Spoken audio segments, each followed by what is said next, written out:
Terusnya pengen menyangkut nikah. Terus kalau wakilul wali itu biasanya misalnya kan saya bilang, misalnya saya nikahkan Haris kan, misalnya zawat angkah duka wa zawat duka binta fulan. Kalau yang tidak mustalaf alaih kan alladzi qad wakalani, alladzi qad wakalani atau mewakili gitu. Tapi kalau di Indonesia itu hampir pasti itu sah. Makanya ini kan saya ajarkan ke antum ini tatbiki fikih. Tatbiki fikih itu begini. Di Indonesia itu kan saya sering alami ya, misalnya ada taukil kan, walinya mar'ah tadi, waliul mauliyah tadi, kan taukilnya isyhad di depan umum. Misalnya, Gus, saya pasrah Anda menikahkan putri saya bernama ini. Terus saya bilang di depan umum, saya terima apa? Saya terima perwakilan itu. Kemudian kalau dalam tradisi di Rembang misalnya wali kan terus ke sana gitu. Pokoknya enggak di majelis. Kalau di sini di majelis enggak ya? Kalau biasanya di majelis enggak setelah taukil? Loh, enggak, banyak yang enggak di majelis dari. Ayo coba yang enggak di majelis ngaco. Enggak setelah taukil itu walinya di majelis apa? Di majelis. Kalau dari zaman lari. Kabur. Enggak. Apa? Keluar. Oh, ya keluar. Enggak ada di polling di itu. Enggak ya. Ada yang di majelis. Dari mana, teman? Yang di majelis berapa? Ngaco yang di majelis, yang walinya agak lari. Berapa juga? Dua. Nah ini penting ya, karena nanti turunan hukumnya itu begini ya. Maro'ahul muslimuna hasanan bahwa indawohi hasanun. Karena ini sama-sama resiko, ini saya jelasin. Itu kalau di Kifayatul Akhyar itu kan ada satu pertanyaan ya, yang meskipun kitab itu digugat orang banyak. Digugat orang apa? Kan kalau syarat nikah yang pokok kan wali, ya, zaud. Berarti berapa? 2 ya. Terus 2 saksi, 4. Berarti aktornya kan hanya 4. Tapi kitab Kifayatul Akhyar itu menyebut, entah karena saking simbolnya, entah karena memang itunya menjadikan orang salah paham. Itu kan begitu. Kalau wali sudah memasrahkan ke seseorang, kemudian wa aqdal wakil, maka tidak sah. Tidak sahnya itu yang di Kifayatul Akhyar maksudnya karena aktornya hanya 4. Sekarang yang wali jadi syahid. Berarti syahidnya kan 1. Itu kan jadi masalah besar. Entah saking ikhtiarnya kiai Jawa, entah gimana. Walhasil itu karena takut takbir itu, wali itu nggak boleh di majelis karena di situ ada ancaman wahadorol wali, wa'akodal wakil. Paham sih kalau maksudnya? Padahal suratul mas'alah itu beda dengan yang kita alami, karena kita alami itu kan saksi banyak sekali. Paham ya? Wali wis wong ra kanggo, pokoke wis bar nyekseni ya sudah. Sehingga wali ketika tidak mengatakan saya ini mewakili, wali apa wakilul wali tidak mengatakan alladzi qad wakalana mewakili, ini kan sudah diisyhadkan apa? Itu sah karena suhud atau saksi itu kan tahu semua kalau kita ini hanya menikahkan atas nama apa? Wakil. Tapi kalau kebalikannya, misalnya saya menjadi wakilnya Haris dalam menerima nikah, katanya misalnya angkah duka was begini, terus saya hanya bilang qabil tu nikah wa taswija bil mari mabdur, saya lupa atau sengaja bilang lagu, maka ini untungnya ulama bilang batal. Gak ada ulama yang mengatakan itu menjadi milik saya. Labara payu rapi Pak Haris kan. Nah, padahal tadi, karena kalau dalam konteks qabil tu nikah wa taswija bil madhuri itu, kalau nggak bilang lagu, untungnya ulama bilang nggak sah. Ini masih untung, tidak diputuskan milik wakil. Ya ini kan jelas. Fa'ilam yakul lahu wa nawahu lam yasihan nikahu li anna syuhuda al mustarad huduruhum bi kama taqaddam latila alahum alaniya. Ini penting kolaborakan karena nanti itu dalam teori fikih ya, dalam teori fikih. Ulama itu kelihatan tidak konsisten karena begini maksudnya tidak konsisten. Tapi baik, gak konsisten itu kadang baik. Misalnya begini, syarat nikah dalam madzhab Syafi'i itu 2 apa banyak? Tidak jauh, kan hanya 2. Tapi di takbir-takbir itu, misalnya seperti ini, lam yasihhan nikahu li anna syuhuda al mustarad huduruhum fihi kama taqaddam. Itu li anna syuhud, bukan li anna syahidan, tapi li anna syuhud. Karena dalam madzhab Malik, ini dengarin ya. Nanti saya bacakan di Mizan Kubro. Tadi saya sengaja bawa kitab Mizan Kubro. Kalau menurut madzhab Malik, 2 saksi itu tidak syarat sahnya nikah. Paham ya?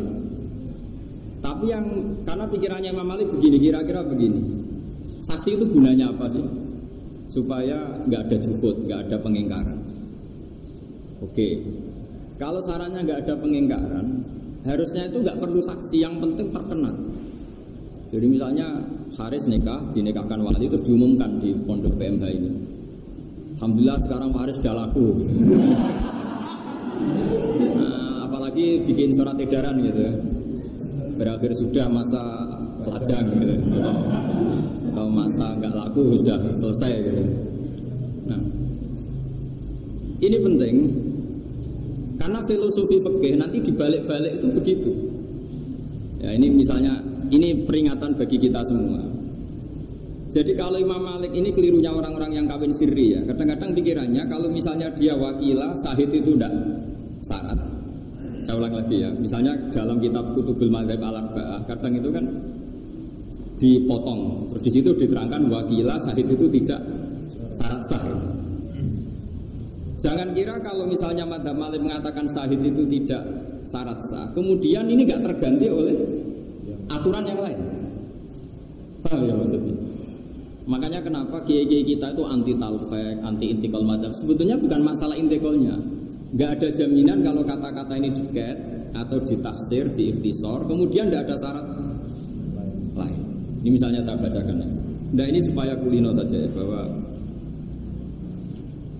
di masalah-masalah nikah itu masalah sing yuftatu fil afdha malah yuftatu fi wiriha. Eling-eling napa yuftatu fil afdha malah yuftatu napa fi wiriha. Jadi yang terkait perempuan itu untuk sahnya itu lebih ihtiyat ketimbang urusan yang di lain masalah perempuan.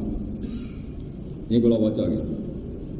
Ini kitab Mizan Kubro yang relatif setiap intikal madzhab itu ada penjelasannya. Wa min dzalika qaulu a'immati salasa innahu la yasihhu nikahu illa bi syahadatin. Ma'a qauli Malikin innahu yasihhu min ghairi syahadah. Memang teksnya innahu yasihhu min ghairi. Tapi kamu jangan mengira bayangannya terus hanya kamu dan wali kemudian sah. Sama seperti misalnya Abu Hanifah bilang nikah itu sah tanpa saksi, tanpa wali. Jangan kira tanpa wali itu tidak ada wali. Maksudnya Abu Hanifah itu gini. Tetap dengan wali, tapi yang penting dia memberi izin, tapi tidak harus dia yang menikahkan. Gak apa-apa perumahannya menikahkan sama orang lain, pasrah orang lain. Sementing walinya memberi izin. Orang kok tanpa wali, tanpa pamit itu enggak. Paham ya? Nah ini kalau bocor. Jadi itu memang resiko orang-orang wong nyen kuwaco. Kalau bocor. Ma'a qauli Malikin innahu yasihhu min ghairi syahadatin. Illa annahu yu'tabaru fihi al-isya'atu wa tarku taradi bil kitman hatta law aqada fi sirri atau law uqida fi sirri wastarata kitmanan nikahi fusikha indah. Jadi kata Imam Malik nikah itu enggak usah saksi tapi cukup isya'ah. Makanya nikah kayak di Indonesia itu mesti sahnya. Karena misalnya syaratnya 2 saksi itu adil, misalnya syaratnya 2 saksi itu adil. Ternyata 2 saksi itu tidak adil. Enggak masalah kalau di Indonesia karena kan orang yang menyaksikan kan banyak. Jadi itu isya'ah apa? Apalagi sebelumnya sudah ada undangan nikah macam-macam. Bahwa Pak Haris sudah laku. Seminggu sebelumnya kan tahu semua di WA karena dia kaul ya. Semua orang dikasih tahu kalau sudah laku. Itu enggak harus adil. Karena kata Imam Malik, kata beliau yu'ta baru fihil isya'ah apa? Isya'ah itu terkenal dari kata sya'ah. Sya'ah itu maknanya apa? Terkenal kayak ayat innal ladzina yuhibbuna an tasyi'al fahisha. Fahisha menjadi terkenal. Juga boleh. Nah, terus sekarang andekan 2 saksi itu fasik. Kata Imam Malik boleh, kata Abu Hanifah boleh, kata Imam Syafi'i enggak. 2 saksi itu harus adil. Wa amal fasiqoni fa innahu yahsulu bima al isya'atu bin nikah. Wa dzalika kafin fil khurus an suratin nikah sifat. Jadi misalnya ada saksi itu fasik-fasik, enggak apa-apa, malah fasik itu cangkeman, anggar wong diceritani.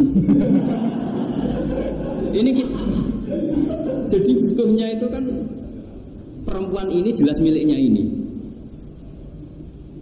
Kalau miliknya ini nggak ada saksinya kan, misalnya ada mbak-mbak cantik kan satu pondok punya harapan semua.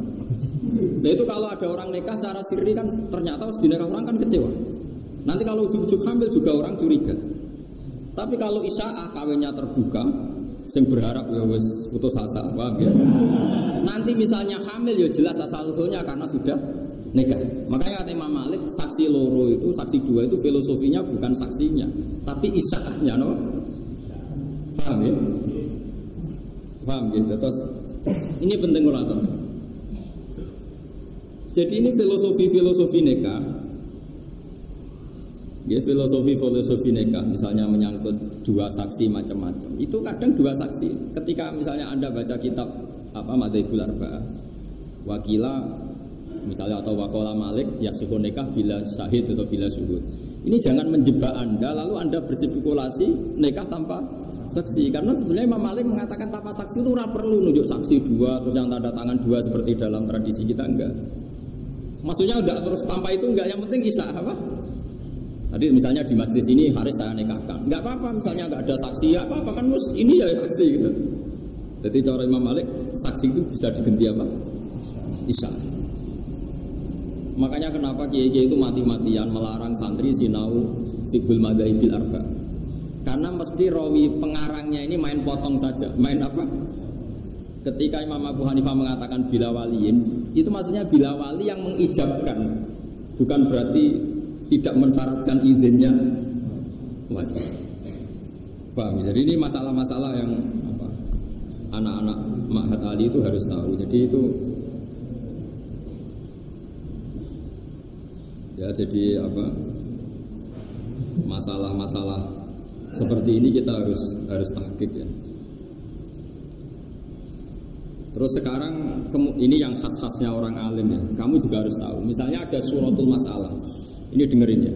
Wali menikahi mauliyahnya. Ya. Wali harus menikahi yang dinikahkan. Mungkin kalau fikih anak-anak yang masih ngaji fikih belum panjang kan kayak muhal. Karena berarti wali itu kan bayangannya orang kan bapak. Masa bapak menikahi putrinya? Kan tidak mungkin. Tapi sampean kan Ismahat Ali, ada saja wali yang nanti itu menjadi suaminya yang diwaleni. Yaitu tadi misalnya bapaknya mati kan ditimbah. Rata-rata mbah mati tanda mati kan. Itu kalau bapak mati, mbah mati kan diganti akun sakik. Masih haram lagi kan. Tapi nanti kalau akun sakik ini mati diganti apa? Ibnul Ah. Berarti Ibnul Ah sama yang diwaleni kan misanan. Paham ya? Berarti mungkin saja ada suratul masalah di mana wali ini calon zawj. Paham ya? Kau coba yang wali itu bapak tok. Oke, nah bapak kan jelas gak mungkin nikah sama putrinya. Mbak, tidak mungkin. Sekarang coba bapak kalau mati diganti siapa? Mbak. Tapi nggak boleh kamu bacakan mbak, kriminal. Harus dibacakan abul ab apa? Karena kalau kamu bacakan mbak bisa mbak dari ibu. Ini tidak wali, harus sedel ya. Bapak dan jat, harus ditekoi ini jat maknanya abul ab. Karena kalau kamu bilang mbak tok nanti resikonya nang mbak kok ibu bolong-bolong. Karena kalau orang Jawa mbak itu bisa. Makanya sekarang saya tanya, kalau bapak mati, mbah mati, walinya siapa? Akun sakit. Kalau akun sakit gak ada, Ibnul A. Sekarang Ibnul A sama yang dinikahkan misalan kan? Misalan itu sah nikah enggak? Salah. Padahal kalau nanti wali-wali akrab itu mati semua atau hilang, walinya kan misalannya itu. Jebule ingin sendiri. Tahu? Ini Mahatali itu, gue keren-kerenan Mahatali tahu bakas itu. Tapi kadang dia ini raro. Mikir boleh bujur doa di ramutullah nih. Nah itu pun ya, makanya itu pun didiskusikan oleh para ulama. Atau sebaliknya seorang perempuan yang nggak punya wali, walinya qadhi atau hakim. Ternyata yang ingin nikah hakim itu juga. Ini saya bacakan misalnya. Wa min dzalika qaulu Abi Hanifah wa Malik. Inna waliyal mar'ati binasabin aw wala'in aw hukmin. Karena bisa jadi wali itu kan kadang unsur genetik, nasab atau wala. Kalau sekarang nggak ada ya, karena nggak ada budak. Atau unsur dia punya wilayah, punya syaukah, yaitu kalau yang terkenal disebut qadhi atau siapa? Sultan ya. Kalau di sini mungkin naib ya. Lahu ayuzawwija nafsahu minha alal itlaq. Dia karena posisinya misanan kan tetap hukum dasarnya boleh nikah. Problemnya kalau dia nikah kan ya dia juga yang menikahkan karena dia wali. Wah senang tepung. Dan kita mahat ali ini gaya-gayanan kan. Ya di Imam Mahat Ali mau ijazah terus goblok malah sini-sini ngomong. Ya. Ma'a qauli Ahmad innahu la yuzawwiju nafsahu minha illa bi tariqi tawqilihi ghairuhu. Wa dzalika li alla yakuna mujiban qabila. Solusinya apa? Cara Imam Ahmad solusinya eba-ebane wali tadi taukid. Pantes-pantese kok ana sing nekakno dekne qabil. Si wali tadi, misanan tadi kalau menikahkan kan dia wali. Tapi dia juga yang bilang qabil itu. Kan kayak gendeng misalnya di majelis. Kamu perempuan, saya nikahkan kamu dengan saya. Karena memang dia statusnya double, ya wali, ya zaud ya dia ya. Ya tadi dalam suratul masalah, sing wali itu orang yang boleh menikahi. Ya. Kalau bapak kan bilang nggak boleh menikahi putrinya, mbak nggak mungkin, paman nggak mungkin. Tapi kan ada kemungkinan setelah ini tek semua kan misalnya. Ya sesuai urutan yang di Kitabul Asobat. Pokoknya walhasilnya ada suratul masalah. Sing wali itu sah nikah dengan yang diwaleni ya, Pak. Solusinya gimana? Dia itu pastinya harus mengakatkan. Tapi dia juga qabil penerima nikah. Solusinya kata Imam Ahmad, pantas-pantas saja. Jadi yang bilang gini, misalnya saya bilang, aku akad no. Dan yang punya otoritas taukil memang saya, karena saya ini wali. Tapi nanti saya calon qabil, calon penerima. Makanya ini solusinya kata Imam Ahmad, innahu la yuzawwiju nafsahu minha illa bi tariqi tawqilihi ghairuhu fi dzalik li alla yakuna mujiban qabilan. Tapi kata Imam Syafi'i, wa ma'a qauli Syafi'i innahu la yajuzu lahul qabul bi nafsi wa la yuwakkilu ghairuhu bal yuzawwijul hakim wal khalifata ra'i. Dari Imam Syafi'i, wis dekne dadi qabil lah ya lucu, wong wali kok dadi bojo. Pokoke pantes-pantes iku diliakno kabeh. Diliakno kabeh kok dadine wali yo dipasrahno. Engko dekne qabul nikah yo di pasrahno. Dadi ibu penonton terus untuk bojo.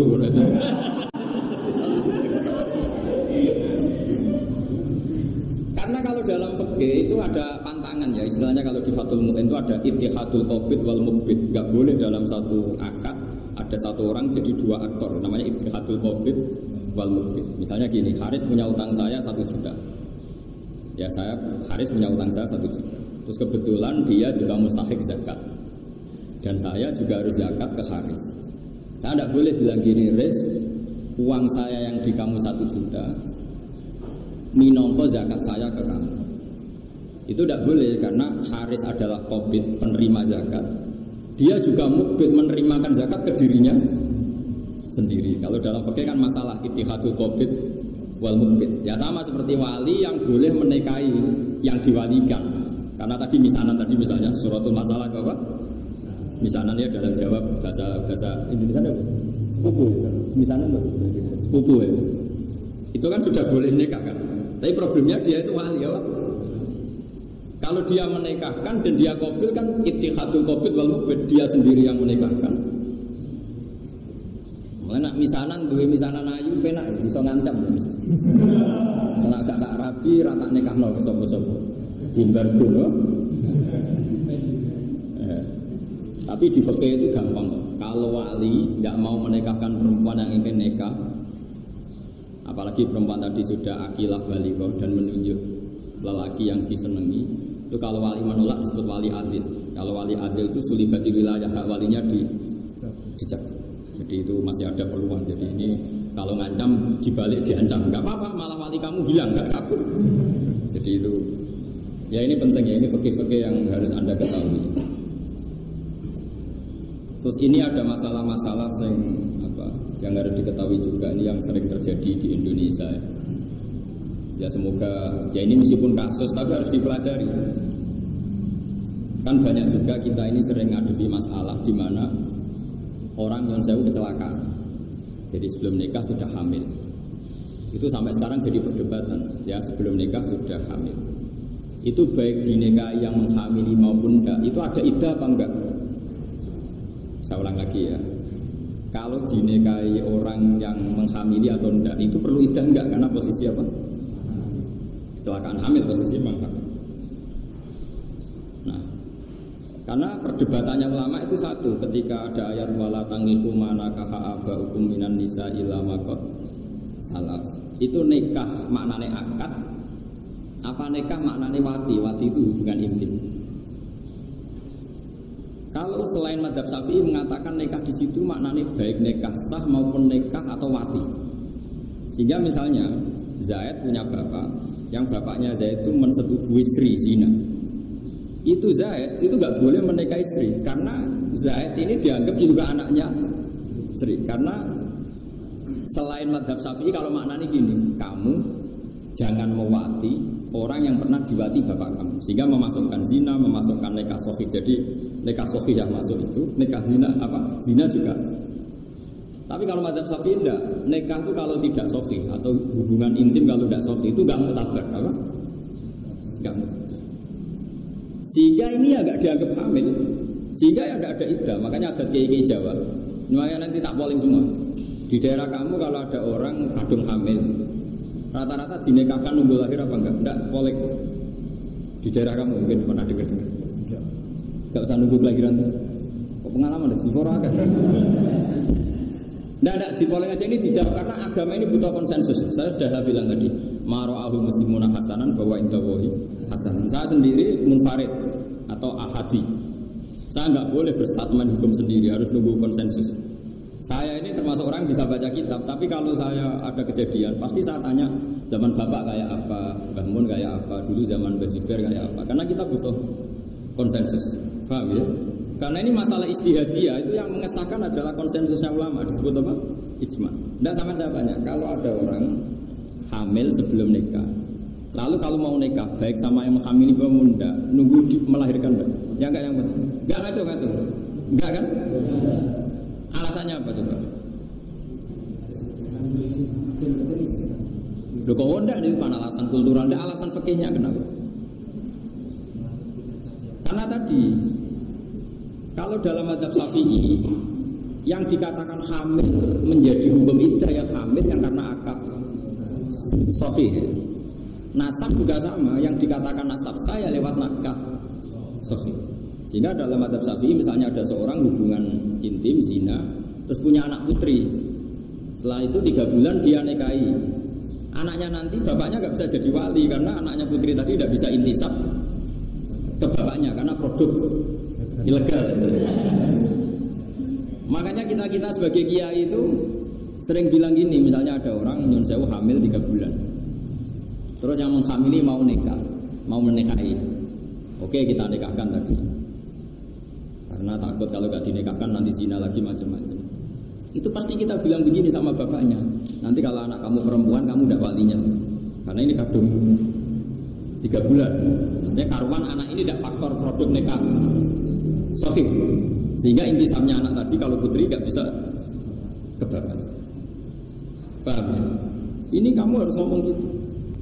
Ini kulil hakka walau kana murran, kamu jangan diem. Nanti kalau kamu diem, anaknya nanti dinikahkan bapaknya. Sebenarnya dia bapak betul karena memang mani yang jadi dia anaknya, tapi tidak bapak cara syar'an karena produk dan nikah sahih. Kalau sampai kamu tidak ngomong, kemudian nanti anak tadi besar dinikahkan bapaknya tadi, itu nggak sah karena bapaknya kakeknya tidak walinya, ya tidak wali karena tidak nikah apa. So. Ini masalah-masalah yang sering terjadi, makanya saya membantu Anda tak tunjukkan takbirnya atau nasnya ulama dulu, nanti dimusyawarahkan sama Pak Haris. Tapi jangan hanya musyawarah. carikan kasus masalah ini yang sudah terjadi di masyarakat. Biasanya kiai setempat Anda kayak apa? Karena ini penting. Saya bahkan berpendapat bagus-bagusnya hukum itu kalau kiai sing ra ngalim yang nglakoni. Itu berarti jadi konsensus. Jadi apa? Konsensus. Ini penting saya aturkan. Begini misalnya, saya itu berkali-kali berdoa sama Allah. Kehebatan orang Indonesia itu sing ra roh hukumnya ketok alim. Gara-gara dia dikonsensuskan, hukum itu harus saja misalnya begini, ada orang fasik gak sholat, dia gak sholat, gak zakat, gak puasa, tapi menjadi gerakan massal di Indonesia, namanya ngawinkan putri itu harus undang kiai,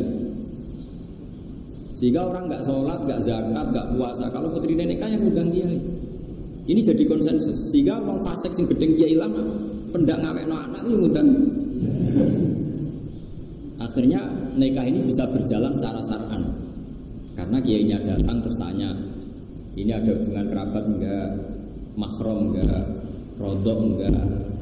Kalau sudah memenuhi syarat, dinikahkan secara sah. Meskipun orang ini benci kiai, tapi dia dipaksa oleh satu komunitas nikah undang kiai itu elek, kayak rasa. Ini pentingnya konsensus. Padahal si walinya tadi nggak ngerti pentingnya kiai, bahkan benci kiai seumur-umurnya.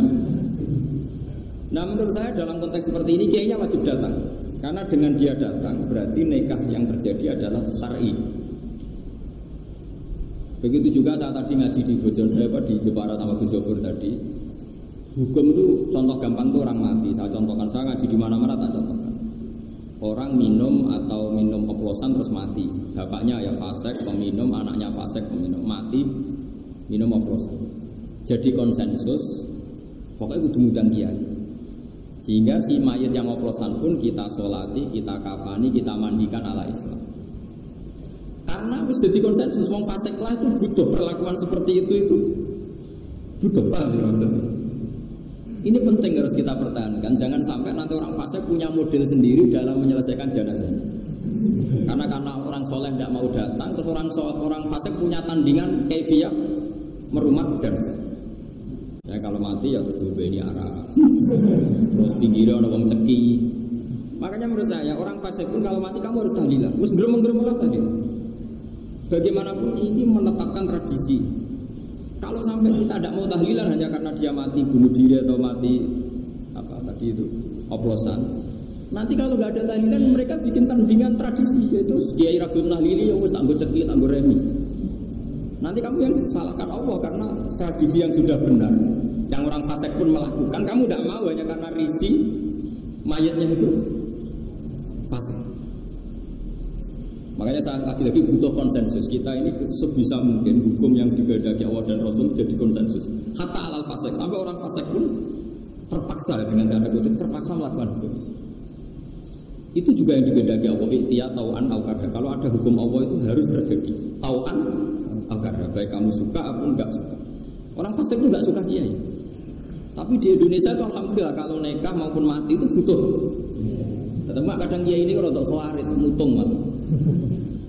Masa urip-urip itu gedeng kiai, ono adzan nyetel dangdut kon nyolati sorry. Ini rodok geblek ya seperti itu, tidak boleh. Kita nyolati itu bukan demi mayitnya, demi kelangsungan tradisi Islam merumat jenazah. Paham ya? Karena kalau kita tidak nyolati, kemudian mereka punya tradisi sendiri, kita malah repot. Paham sih kalau maksudnya? Terus kedua, kalau mayit ini mati karena oplosan, terus kamu membaca sholawat dalam tahlil, membaca la ilaha illallah. Saya sering ditanya kiai, tetap yang untung kamu. Kan hadisnya man sholla alaiya wahidatan shollallahu alaihi asal. Siapa yang baca sholawat saya satu, diberi sholawat Allah 10. Sekarang yang dapat pahala itu yang baca sholawat apa mayitnya? Yang baca kan. Masa kamu ngamal soleh rugi?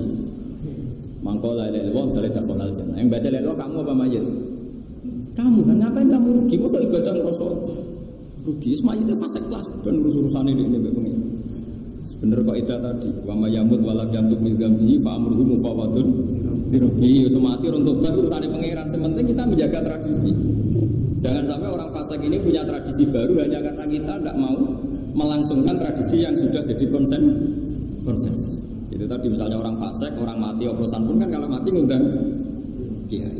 Orang fasik pun yang gedeng kiai kalau nikahkan putrinya kan ngundang. Itu saya mohon sekali kalau nggak ada unsur kamu harus atau perwakilan. Yang penting tradisi ini kita apa?